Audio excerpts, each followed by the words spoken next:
political issue, no excuse not to do it. Let's get those R figures down. President urged young Americans to avoid crowded bars.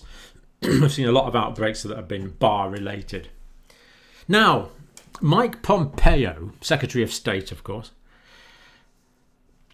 and this is reported in the Telegraph this morning, and I think it's in quite a few other news outlets, and it's quite alarming, really. It's quite incredible. Mike Pompeo is saying that Dr Tedros, the head of the World Health Organization, of course, has struck a deal with China that helped him secure election. Mike Pompeo suggested that the World Health Organization was a political rather than a science-based organization. Could there be stronger condemnation? Really? That had failed to deal with the pandemic. Dr Tedros, according to Mike Pompeo, was bought by the Chinese government. Mike Pompeo said, I can't say more, but I can tell you, I'm saying this on firm intelligence foundation, a deal was made. Now, Mike Pompeo has got access to the full resources of the United States intelligence gathering apparatus.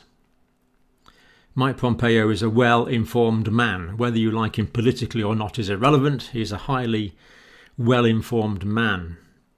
And if this is what he says, then that's what he says. I, for one, would accept it. I don't believe Mike Pompeo is lying through his teeth about this. If he says he's got the intelligence, then I think he's probably got the intelligence.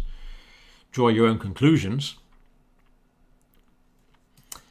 There was a deal-making election, and when push came to shove, you get dead Britons, because he was speaking in the UK, because of the deal that was made. Now, the World Health Organization, in my view, has made a series of appalling decisions. The very worst one it made, can't remember quite when it was now, I'll look up the original video, but when the epidemic, as it was then before it was a pandemic, was in China, the World Health Organization was saying there's no need to cancel flights from China. Unbelievable.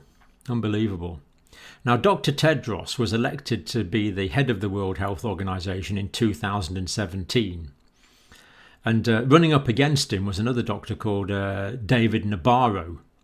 But there is a difference, because David Nabarro is a lifelong medical doctor.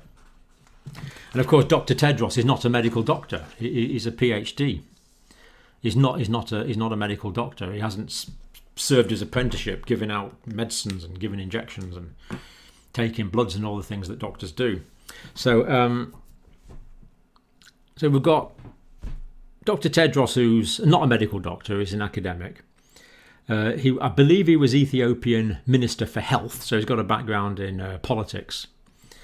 And then we've got Dr David Nabarro, who ran up against him in 2017.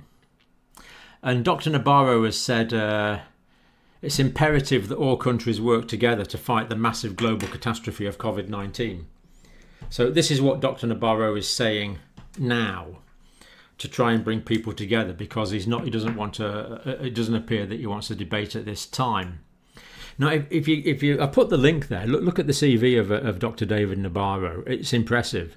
He's had experience in over 50 countries over 40 years, running various programs and taking various initiatives.